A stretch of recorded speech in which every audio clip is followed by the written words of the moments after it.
Hello friends, INR சீரியலில் என்ன நடக்குதுன்னு பார்க்கலாம் வாங்க. வீடியோவை ஸ்கிப் பண்ணாமல் கடைசி வரைக்கும் பாருங்கள். இப்போது இங்கே நம்ம சேரன் எல்லாருக்குமே காஃபி வச்சு கொண்டு போயிட்டு எல்லாருக்குமே கொடுக்குறாங்க, எல்லாரும் எடுத்துக்கிறாங்க. ஆனால் நம்ம சோழன் மட்டும் வேண்டாண்ணே அப்படின்னு சொல்லிட்டு முகத்தை வாடை போட்டுக்கிட்டு இருக்காங்க.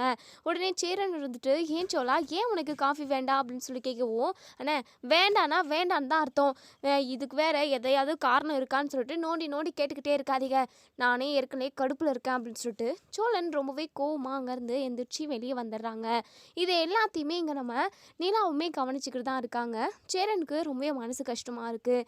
ஏன் சோழன் 2-3 நாளாகவே இப்படியே இருக்கான், என்ன கேட்டாலுமே ஒரு மாதிரி எரிஞ்சு விழுகிறானே அப்படின்னு சொல்லிட்டு மனசுக்குள்ளே நினச்சிக்கிட்டு இருக்காங்க. இப்போது நீலா சேரன் கிட்ட வந்து, அண்ணா என்னென்ன என்ன ஆச்சு இவருக்கு அப்படின்னு சொல்லிட்டு, என்னன்னே தெரியலம்மா, 2-3 நாளாக ஏதோ பறி கொடுத்த மாதிரியே இருக்கான். எப்பவுமே சோழன் இப்படியெல்லாம் இருந்தது கிடையாது. எவ்வளோ பெரிய பிரச்சனை இருந்தாலுமே அதை தூசி மாதிரி தட்டி விட்டுட்டு ரொம்பவே ரிலாக்ஸாக ஜாலியாக அவன் பாட்டுக்கு கலாய்ச்சிக்கிட்டு ஜாலியாக இருப்பாம்மா. ஆனால் இப்போது ரொம்பவே அப்செட்டாக இருக்கான். ஏதாவது வேலை டென்ஷனாக இருக்கும்னு சொல்லிட்டு நான் நேற்று கூட நினச்சேன். அதான் பல்லவன் கூட அதான் ஆஃபீஸில் நீ வந்து கட்டி பிடிச்சது அந்த விஷயமெல்லாம் சொல்லியிருந்தான்ல, அப்போவே சோழன் ரொம்ப கோவப்பட்டான். எப்போவுமே அவனை கலாய்ச்சா அவன் பாட்டுக்கு சைலண்ட்டாக தான் இருப்பான். ஆனால் இந்த மாதிரியெல்லாம் என்றைக்குமே கோவம் பட்டதில்ல. சரி, அதான் வேலை பிஸியாக இருக்கும், அதாவது வேலையில் ஏதாவது பிரச்சனையாக இருக்கும், அந்த டயர்டில் இவன் இப்படி பேசுகிறான்னு சொல்லிட்டு நானும் அமைதியாக ஆகிட்டேன்ப்பா. ஆனால் இவன் 2-3 நாளாகவே இப்படியே இருக்கான்ப்பா. என்னன்னே ஒன்றுமே புரியல. என்னன்னு கேட்டாலுமே அவன் எதுவுமே பேச மாட்டேங்கிறான். கோவமாக கத்ததாம்மா செய்கிறான் அப்படின்ற மாதிரி இங்கே நம்ம சேரன் ரொம்பவே வருத்தமாக சொல்லிக்கிட்டு இருக்காங்க. நிலாவுமே பயங்கரமாக யோசிக்கிறாங்க. அண்ணே, நீங்கள் சோழனை பற்றி நினச்சி கவலைப்படாதீங்க, நான் அவர்கிட்ட பேசுகிறேன் அப்படின்னு சொல்லிட்டு, வேண்டாப்பா, நீ ஏதாவது பேச போய் அவன் ஏதாவது உன்னை சொல்லிட்டான் அப்படின்னா உனக்கும் மனசு கஷ்டமாயிடும்லப்பா அப்படின்னு சொல்லிட்டு, அண்ணே இருக்கட்டும்ண்ணே, அதெல்லாம் நான் பார்த்துக்கிறேன் அப்படின்னு சொல்லிட்டு நம்ம நீலா வெளியே வராங்க. சோழன் கிட்ட வந்து, சோழன் உங்களுக்கு என்னதான் பிரச்சனை, ஏன் நீங்கள் எல்லார்கிட்டையுமே கோவப்படுறீங்க, பல்லவன் ஏதோ அன்னைக்கு தெரியாமல் பேசிட்டான், அது மட்டும் இல்லாமல் பல்லவன் எப்போ கலாச்சாரம் பேசினாலும் நீங்கள் அதை ஜாலியாக தான் எடுத்துப்பீங்க, ஆனால் என்னமோ வேறு ஏதோ உங்களுக்குள்ளே ஏதோ ஒரு விஷயம் இருக்குது அப்படின்னு சொல்லிட்டு பேசிக்கிட்டு இருக்க டைமில் எங்கள் பல்லவன் வராங்க.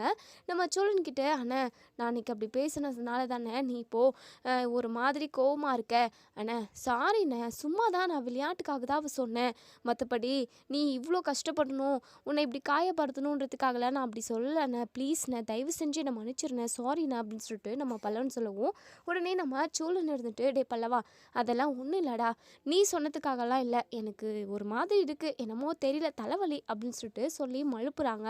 அதுக்கப்புறம் நம்ம நிலா இருந்துட்டு, டே பல்லவா நீ உள்ளே போடா, நான் உடனே வரேன் அப்படின்னு சொல்லிட்டு, சரிங்க அண்ணி அப்படின்னு சொல்லிட்டு நம்ம பல்லவனுமே உள்ளே போயிடுறாங்க.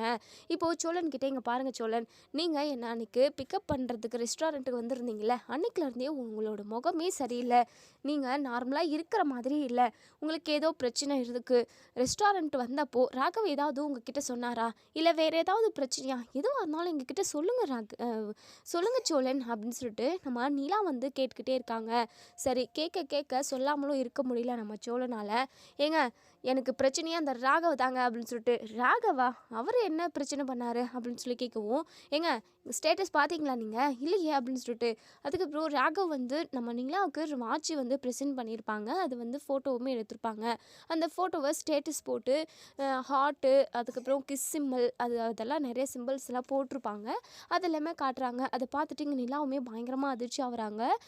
உடனே நம்ம சோழன் எடுத்துகிட்டு, பார்த்தீங்களா அந்த ராகவ் உங்களுக்கு வாட்ச் கொடுத்ததை அதை ஃபோட்டோ எடுத்து எப்படியெல்லாம் லவ் சிம்பிள், அதுக்கப்புறம் கிஸ் சிம்பிள் எல்லாம் இப்படியெல்லாம் வச்சுருக்கான், இதை பார்த்ததில் தாங்க என்னால் நார்மலாக இருக்கவே முடியல, என்னால் எந்த வேலையுமே ஒழுங்காக செய்ய முடியலைங்க, என்னதான் உங்களுக்கு எனக்கோ டிவோர்ஸ் ஆக போகுது அப்படின்னாலுமே கண்டிப்பாக இதெல்லாம் என்னால் ஏற்றுக்க முடியலைங்க அப்படின்னு சொல்லிட்டு சோழன் ரொம்பவே ஆக்ரோஷமாக ரொம்பவே ஃபீல் பண்ணி சொல்கிறாங்க. நிலாவுக்கு பயங்கரமாக கோவம் வருது.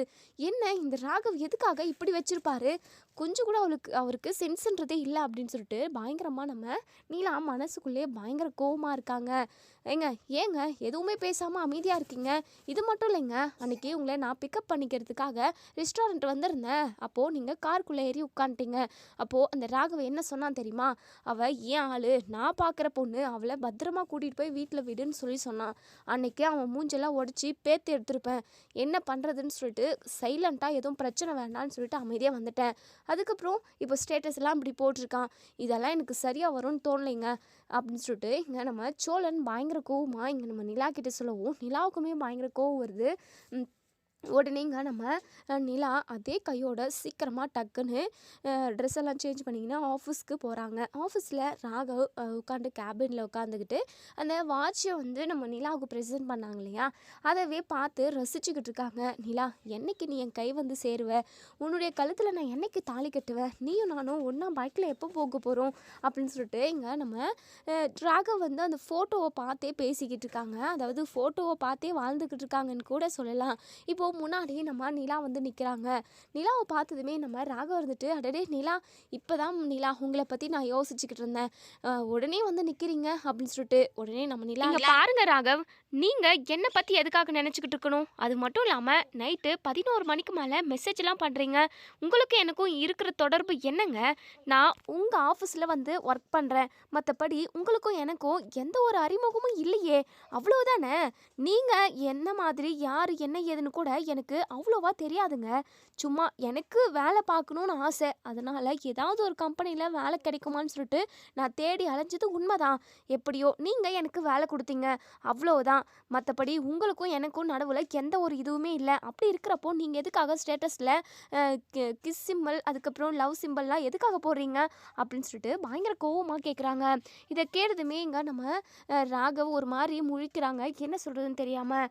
அது வந்து நிலா அப்படின்னு சொல்லிட்டு, இங்கே பாருங்க ராகவ், நீங்கள் அத்துமீறி போய்கிட்டு இருக்கீங்க, அது மட்டும் இல்லாமல் நீங்கள் இப்படி ஒரு ஸ்டேட்டஸ் வச்சதுனால எனக்கும் அவருக்கும் எவ்வளோ பிரச்சனை தெரியுமா, சோழன் என் மேலே எம்பிட்டு கோவப்பட்டாருன்னு உங்களுக்கு தெரியுமா, அது மட்டும் இல்லாமல் நீங்கள் சோழன்கிட்ட நான் உங்களோட ஆள் அப்படின்னு சொல்லியிருக்கீங்க, எந்த நம்பிக்கையில் எந்த தைரியத்தில் நீங்கள் அப்படி ஒரு வார்த்தை சொன்னீங்க, இதனால் எங்கள் 2 பேருக்குள்ள எவ்வளோ பிரச்சனை தெரியுமா அப்படின்னு சொல்லிட்டு இங்கே நம்ம நிலா சொல்லவும், இதை கேட்டதுமே இங்கே நம்ம ராகவ் இருந்துட்டு, என்ன நிலா, நான் ஸ்டேட்டஸ் வைக்கிறதுக்கும் உங்களை யாருன்னு சொல்கிறதுக்கும் எல்லாமே, அதாவது இதெல்லாம் கேஷுவலாக தானே, ஒரு பொண்ணு மேலே ஒரு பையனுக்கு லவ் வருது அஃபெக்ஷன் வருதெல்லாம் சாதாரணம் தானே, உங்களுக்கு எதுக்காக சம்மந்தமே இல்லாமல் சண்டை வரணும், சோழன் உங்களை எதுக்காக திட்டணும் அப்படின்னு சொல்லிட்டு, ஏன்னா அவர் என்னுடைய ஹஸ்பண்ட் அப்படின்னு சொல்லிட்டு இங்கே நம்ம நிலா வந்து சொல்லிடுறாங்க. அதே சமயம் இதை கேட்ட நம்ம ராகவ் வந்து பயங்கரமாக அதிர்ச்சி ஆகிறாங்க. இருந்தாலும் நிலா சொன்னதை நம்பலை. இங்கே பாருங்க நிலா, நீங்கள் என்கிட்ட ஜோக் பண்ணிக்கிட்டு இருக்காதீங்க, நீங்கள் மேரிட் இல்லை அன்மேரிட் தான் எனக்கு நல்லாவே தெரியும், அதனால தான் நான் உங்களை லவ் பண்ணவே ஆரம்பித்தேன், அது மட்டும் இல்லாமல் நீங்கள் முதல்ல இந்த ஆஃபீஸ்க்கு வரப்போவே உங்கள் மேலே எனக்கு லவ் வந்துச்சு நிலா, அப்பத்துலேருந்து இப்போ வரைக்கும் உங்களை நான் டீப்பாக லவ் பண்ணிக்கிட்டு இருக்கேன், அது மட்டும் இல்லாமல் எப்படி உங்ககிட்ட சொல்கிறதுன்னு சொல்லிட்டு தயங்கிக்கிட்டே இருந்தேன், எப்படியோ இப்போ உங்ககிட்ட சொல்கிற சுச்சுவேஷன் எனக்கு அந்த கடவுள் அமைச்சு கொடுத்துட்டாரு போல், நிலா உங்களை நான் லவ் பண்ணுறேன் நிலா அப்படின்னு சொல்லிட்டு நம்ம நிலாவுக்கு பயங்கரமாக கோவம் இருந்து ராகவை பல்லார்னு ஒரு அறை விட்டுடுறாங்க. என்ன நீங்கள் சொல்லிக்கிட்டே இருக்க, நீங்கள் என்னடானா லவ் பண்ணுறேன் அப்படின்னு சொல்லிட்டு ப்ரப்போஸ் பண்ணுறீங்க, உங்களுக்கு கொஞ்சம் கூட அசிங்கமாக இல்லை அப்படின்னு சொல்லிட்டு இங்கே நம்ம நிலா வந்து பயங்கர கோவமாக பேசவும், இதை கேட்டதுமே இங்கே நம்ம ராகவ் இருந்துட்டு, என்ன நிலா நீங்கள் ஓவராக பண்ணிக்கிட்டு இருக்கீங்க, இங்கே பாருங்கள், எனக்கு உங்களை பிடிச்சிருந்தது அதனால் லவ் பண்ணேன், நீங்கள் பொய் சொல்கிறீங்கன்னு எனக்கு தெரியும், உங்களுக்கு கல்யாணம் ஆகலை, ஏன்னா அந்த ஆஃபீஸில் வந்து ஜாயின் பண்ணுறப்போ நீங்கள் அன்மேரிடுன்னு சொல்லிட்டு தான் சேர்ந்தீங்களே, அப்படி இருக்கிறப்போ நீங்கள் எப்படி மேரிடாக இருக்க முடியும், கண்டிப்பாக இல்லை, என்ன அவாய்ட் பண்ணுறதுக்காக தான் நீங்கள் கல்யாணம் ஆன மாதிரி நடிக்கிறீங்க அப்படின்னு சொல்லிட்டு, போதும் நிறுத்துங்க ராகவ், நான் எதுக்காக நடிக்கணும், எனக்கும் அவருக்கும் சின்னதாக பிரச்சனை இருந்தது, அந்த கோவத்தில் எனக்கு கல்யாணம் ஆகலைன்னு சொல்லிட்டு நான் இங்கே சொன்னேன் தான், ஆனால் மற்றபடி எனக்கும் அவருக்கும் கல்யாணம் ஆயிடுச்சு, வேணா அதுக்கு ஆதாரம் காட்டவா உங்ககிட்ட அப்படின்னு சொல்லிட்டு நம்ம சோழனுக்கும் நிலாவுக்கும் ரிசப்ஷன் நடந்தது இல்லையா, அப்போது எடுத்துக்கிட்ட ஃபோட்டோலாம் நம்ம நிலா கிட்ட ஒரு சில ஃபோட்டோலாம் இருக்குது, அதை எடுத்து காட்டுறாங்க, அதை பார்த்ததுமே ராகவுக்கு அப்படியே பைத்தியமே பிடிக்கிற மாதிரி இருக்குது, பயங்கரமாக அழ ஆரம்பிச்சிடுறாங்க. என்ன நிலா இப்படி பண்ணிட்டீங்களே, என்ன இப்படி ஏமாத்திட்டீங்களே, உங்களுக்கு மேரேஜ் ஆயிருக்குன்னு சொல்லிட்டு நீங்கள் முதலே சொல்லியிருந்தீங்க அப்படின்னா நான் தேவையில்லாமல் இப்படி உங்கள் மேலே ஆசைப்பட்டிருப்பேனா, இப்போது நான் என் மனசை எப்படி மாற்றிக்கிறது, ஐயோ கடவுளே, நான் நினைக்கிறது எதுவுமே ஏன் எனக்கு கொடுக்க மாட்டேங்கிற அப்படின்னு சொல்லிட்டு பயங்கரமாக அழுகுறாங்க, எப்படி நான் உன்னை மறக்கிறது அப்படின்னு சொல்லிட்டு பயங்கரமாக அழுகுறாங்க. போதும் நிறுத்துங்க ராகவ், நான் ஏற்கனவே கல்யாணம் ஆனவ, இன்னொருத்தனோட ஒய்ஃபை நீங்கள் பார்க்கறதுக்கு கூட உங்களுக்கு அதாவது உரிமை கிடையவே கிடையாது, தயவு செஞ்சு எனக்காக நீங்கள் சோழன்கிட்ட வந்து மன்னிப்பு கேளுங்க, நீங்கள் பண்ணினது ரொம்ப தப்பு, ஸ்டேட்டஸில் என்னுடைய அதாவது என்னுடைய இது இல்லாமல் நீங்கள் ஸ்டேட்டஸ் வச்சது என்னை கேட்காம வச்சது ரொம்ப ரொம்ப தப்பு. இங்கே பாருங்கள், ஒழுங்காக வந்து சோழன் கிட்ட நீங்கள் மன்னிப்பு கேட்டே தான் ஆகணும் அப்படின்னு சொல்லிட்டு நம்ம நிலா வந்து சொல்லவும், உடனே ராகவ் இருந்துட்டு அதெல்லாம் முடியாது நிலா, நானே என் மனசை கஷ்டப்படுத்திக்கிட்டு என்னுடைய ஹார்ட் இப்போ ரெண்டாக உடஞ்ச மாதிரி இருக்குது. நான் உங்களை லவ் பண்ணி ஏமாந்துருக்கேன். நீங்கள் தான் என்னை ஏமாத்திருக்கீங்க. சொல்லப்போனால் நீங்கள் தான் என்கிட்ட சாரி கேட்கணும். நீங்கள் மேரேஜ் ஆயிடுச்சு அப்படிங்கிற விஷயத்த எங்களுக்கு இந்த ஆஃபீஸில் ஜாயின் பண்ணுறப்போ நீங்கள் சொல்லியிருந்தீங்க அப்படின்னா இவ்வளோ பெரிய பிரச்சனை வந்திருக்காது. உங்களை நான் இப்போது என் மனசுலேருந்து எப்படி அழிக்கிறதுன்னு சொல்லிட்டு ஒவ்வொரு நிமிஷமும் நான் யோசிச்சுக்கிட்டு இருக்கேன். தயவு செஞ்சு நீங்கள் இங்கேருந்து கிளம்புங்களா அப்படின்னு சொல்லிட்டு, இங்கே பாருங்கள் ராகவ், இனிமேல் நான் இந்த ஆஃபீஸ்க்கெல்லாம் வேலைக்கு வரப்போகிறது கிடையாது. தயவு செஞ்சு நீங்கள் வந்து சோழன் கிட்ட மன்னிப்பு கேளுங்க அப்படின்னு சொல்லிட்டு இங்கே நம்ம நிலா வந்து சொல்லவும், ராகவ் வேறு வழி இல்லை, சாரி இங்கே பாரு நிலா, வேணா உங்ககிட்ட மன்னிப்பு கேட்குறேன். நான் அந்த சோழன்கிட்டலாம் மன்னிப்பு கேட்க முடியாது. அவன்லாம் எனக்கு யார், அவன் ஒரு பிச்சைக்கார பையன் அப்படின்னு சொல்லிட்டு இங்கே ராகவ் அவர் பணக்காராக இருக்கிறதுனால நம்ம சோழனை ரொம்பவே தாழ்த்தி தரக்குறைவாக பேசுகிறாங்க. நம்ம நிலாவுக்கு பயங்கரமாக கோவம் வருது. இங்கே பாருங்கள் ராகவ், நீங்கள் ஓவராக பேசிக்கிட்டு இருக்கீங்க. இப்படியெல்லாம் பேசுனீங்க அப்படின்னா எனக்கு கோவம் வந்துடும். சோழனை பற்றி இனிமேல் தப்பாக எதுவும் பேசாதீங்க. அது மட்டும் இல்லாமல் தரக்குறைவாக எதுக்காக பேசுகிறீங்க? உங்ககிட்ட பணம் இருந்தது அப்படின்னா நீங்கள் உங்களோட பணத்தை தலைமையில தூக்கி வச்சுக்கிட்டு நீங்கள் கொண்டாடிக்கிட்டு இருக்கீங்க. அதுக்காக என் புருஷனை நீங்கள் இப்படி தரக்குறைவாக பேசுறது, பிச்சைக்காரன்னு சொல்கிறது, அந்த வேலைலாம் வச்சுக்காதீங்க. உங்களுக்கு அவ்வளோதான் மரியாதை.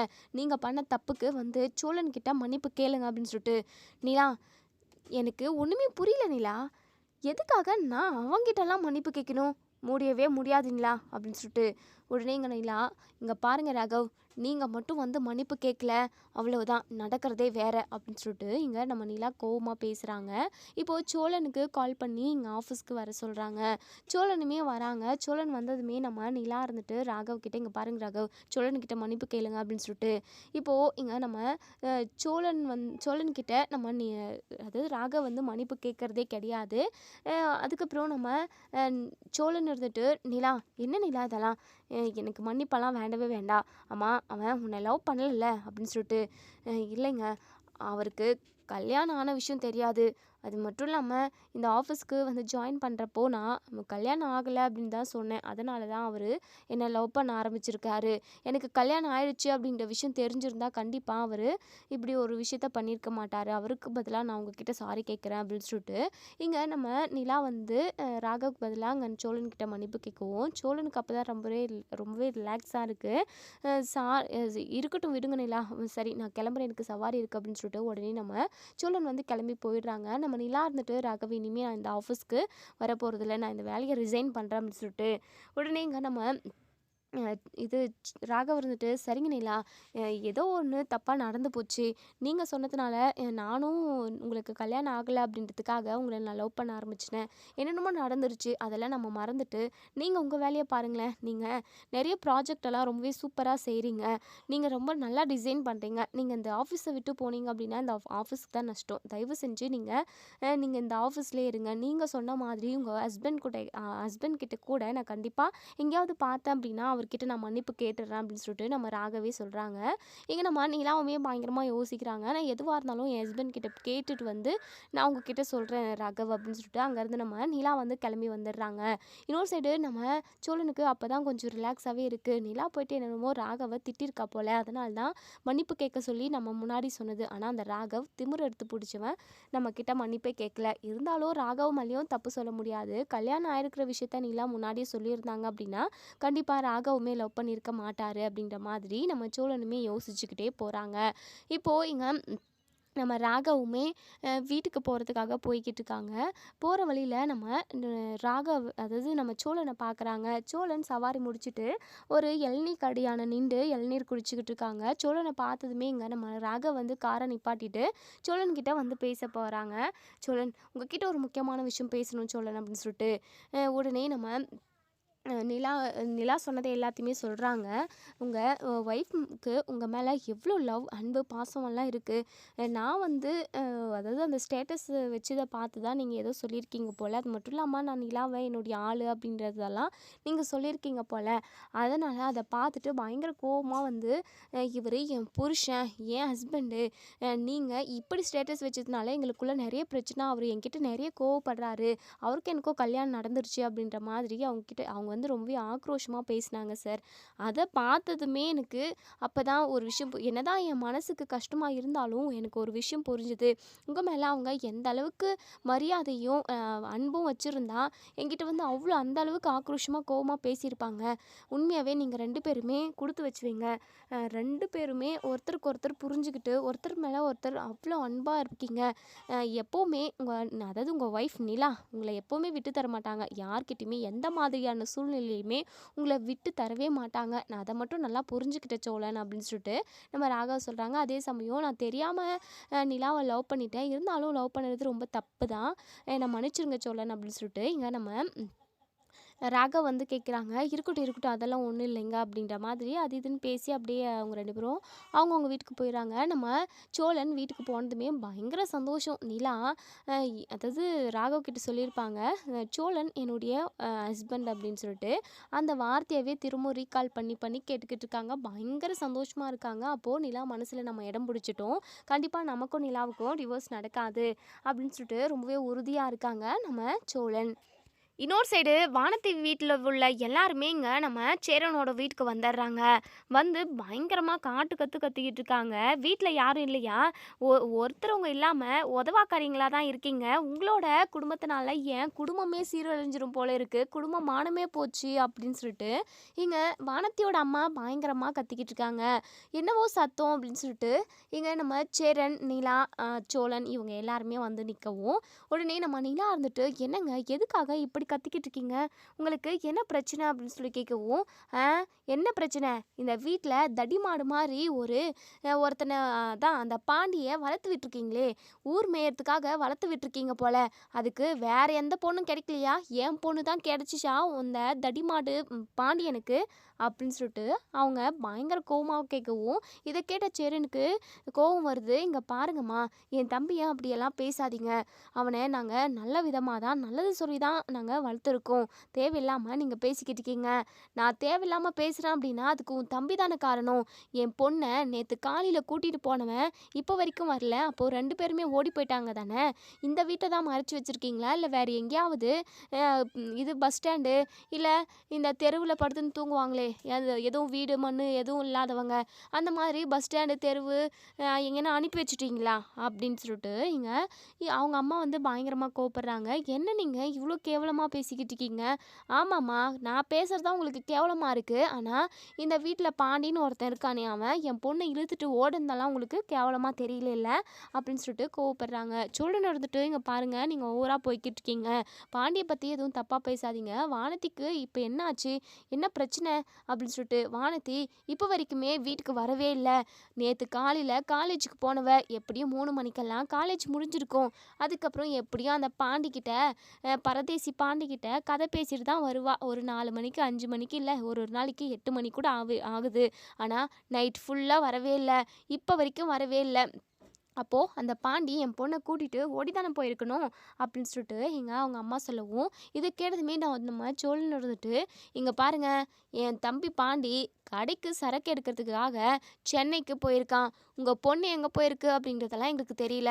பாண்டி மட்டும்தான் போயிருக்கான், பாண்டி கூட வானதி போக கிடையாது, தேவையில்லாமல் இங்கே பிரச்சனை பண்ணிக்கிட்டு இருக்காதீங்க, இங்கேருந்து இடத்த காலி பண்ணுங்கள், உங்கள் பொண்ணு அதாவது பொண்ணோட ஃப்ரெண்டு வீட்டில் இல்லை வேறு எங்கேயாவது பார்ட்டி கிட்டின்னு எங்கேயாவது போயிருக்கான்னு போய் தேடி பாருங்கள், என் தம்பி கூட உங்கள் பொண்ணு போகவே இல்லை அப்படின்னு சொல்லிட்டு இங்கே நம்ம சோழன் வந்து சொல்கிறாங்க.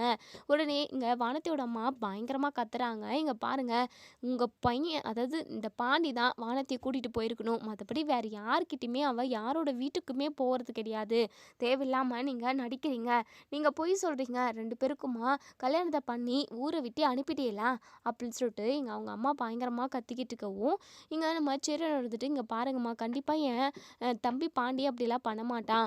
ஓடி போகிறதெல்லாம் அவனுக்கு பிடிக்கவே பிடிக்காது. உங்களோட சம்மதத்தோடு தான் அவன் கண்டிப்பாக கல்யாணம் பண்ணுவான் அப்படின்னு சொல்லிட்டு. ஆமாம் ஆமாம் ஆமாம், நீங்கள் குடும்பத்தில் உள்ள எல்லாருமே ரொம்ப ரொம்ப உத்தமைங்க, நேர்மையானவங்க. அதாவது கெட்ட பேர்னா உங்களுக்கு சுத்தமாக பிடிக்கவே பிடிக்காது. அசிங்கமே இது வரைக்கும் நீங்கள் பட்டதே இல்லை அப்படி தானே? இங்கே பாருங்க, சும்மா இப்படி பண்ணிக்கிட்டு இருக்காதீங்க.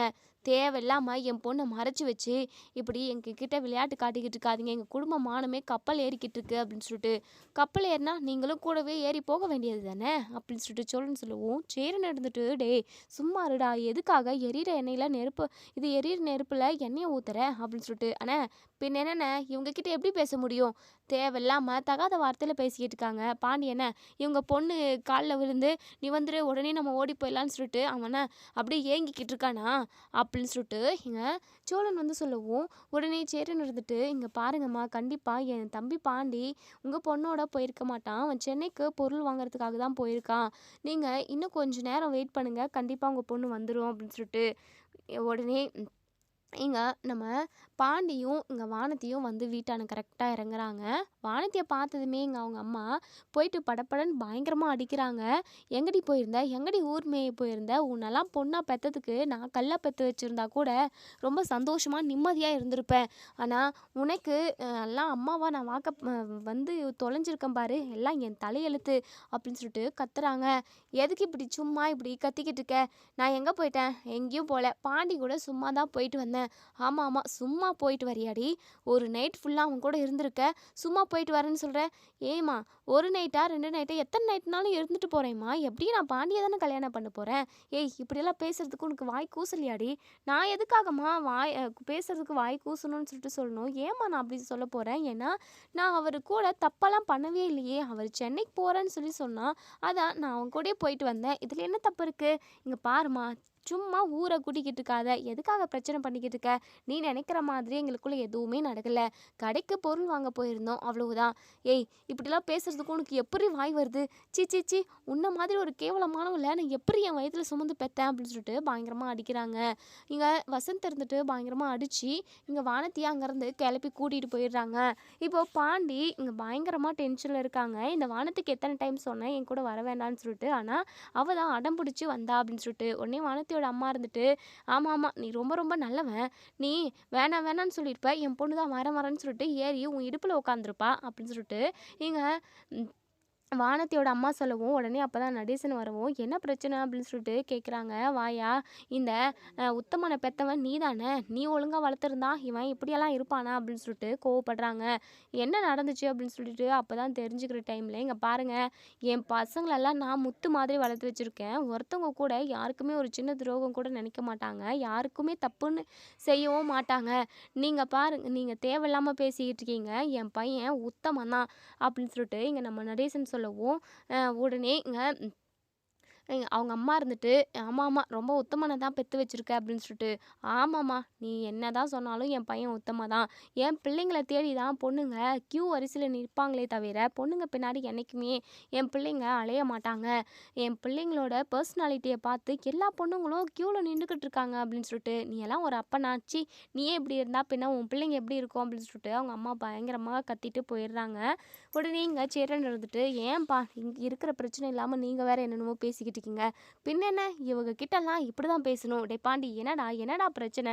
எதுக்காகடா அந்த வானதியை நீ கூட கூட்டிகிட்டு போனேன், அதனால தானே இப்படி வந்து கத்திட்டு போகிறாங்க அப்படின்னு சொல்லிட்டு. ஐயோ, நான் எத்தனை டைம் சொன்னேன், ஆனால் அவள் வரேன்னு சொல்லிட்டு அடம் பிடிச்சா. டைம் ஆகும், லேட் ஆகுன்னு சொன்னால் கூட கேட்கவே இல்லை அப்படின்னு சொல்லிட்டு. உடனே நம்ம நிலா இருந்துட்டு, சரி சரி யாரும் இதை பற்றி பேசாதீங்க, அவ்வளோதான், வாங்க உள்ளே போகலாம் வாங்க அப்படின்னு சொல்லிட்டு. இப்போது இங்கே நம்ம நிலா கிட்ட நம்ம சோழன் எல்லார் முன்னாடியுமே வச்சு, இங்கே பாருங்கள் நிலா, உங்களுக்கும் எனக்கும் நாளைக்கு கோர்ட்டில் டிவோர்ஸ் நடக்க போகுது. நீங்கள் உண்மையாகவே என்னை டிவோர்ஸ் பண்ண போகிறீங்களா? உங்கள் மனசில் வேறு எந்த ஆசையும் இல்லையா? எதுவாக இருந்தாலும் இப்போவே சொல்லிடுங்க, நாளைக்கு கோர்ட்டுக்கு போக வேண்டாம்ல அப்படின்னு சொல்லிட்டு. அது வந்து அப்படின்னு சொல்லிட்டு தயங்குறாங்க நம்ம நிலா. சோழன், இதுக்கப்புறமும் என்னால் தாக்கு பிடிக்க முடியாது. போன ஹியரிங்கில் நீங்கள் வந்து டிவோர்ஸ் வேணும் அப்படின்றதுனால நான் சைலண்ட் ஆகிட்டேன். அவங்க முன்னாடியே எல்லார் முன்னாடியுமே நான் உங்கள் கூட ஒன்று சேர்ந்து வாழ போகிறேன் அப்படின்னு சொல்லிட்டு கத்தி சொல்லணும் போல் இருந்துச்சு. சொல்லவும் ட்ரை பண்ணேன். ஆனால் நீங்கள் அப்படி ஒரு வார்த்தை சொன்னதுமே நான் அப்படியே சைலண்ட் ஆகிட்டேங்க. இங்கே பாருங்க சோழன், டிவோர்ஸ் எல்லாம் வேண்டவே வேண்டாம். நீங்களும் நானும் ஒன்று சேர்ந்து சந்தோஷமாக அந்த வீட்டில் வாழணும், நம்ம குடும்பமாக சந்தோஷமாக இருக்கணும் அப்படின்னு சொல்லிட்டு நம்ம நிலா வந்து அவங்களோட மனசில் உள்ள காதலை வந்து நம்ம சோழன் கிட்ட சொல்லிடுறாங்க. சோழன் வானத்திலே பறக்கிறாரு, பயங்கர சந்தோஷம். உடனே பாண்டியை கட்டி பிடிக்கிறது என்ன, சேரனை கட்டி பிடிக்கிறாங்க, நம்ம நடேசனை கூட கட்டி பிடிக்கிறாங்க. நடேசன் கிட்ட இங்கே பாரியா, எனக்கும் நிலாவுக்கும் செட்டே ஆகாது அப்படி இப்படின்னு நீ சொல்லிக்கிட்டே இருப்பே, இங்கே பார்த்தியா எப்படி கரெக்ட் பண்ணேன்னு சொல்லிட்டு, நிலா என்னை இப்போ புருஷனாக ஏற்றுக்கிட்டாயா, இதை விட எனக்கு என்ன சந்தோஷம் வேணும் இருக்குது சொல்லு அப்படின்னு சொல்லிட்டு பயங்கர சந்தோஷமாக குஷியாக இருக்காங்க. நம்ம நடேசனுக்குமே பயங்கர சந்தோஷமாக இருக்குது. எப்படியோ ஒன்று சோழனோட வாழ்க்கை நல்லா இருந்துச்சு அப்படின்னா அதுவே போதும் அப்படின்னு சொல்லிட்டு நம்ம சேரன் வந்து நிலா கிட்ட, இங்கே பாருப்பா, நீ இப்போ ஒரு வார்த்தை சொன்ன இல்லைப்பா, அது ரொம்ப ரொம்ப சந்தோஷமாக இருக்குப்பா.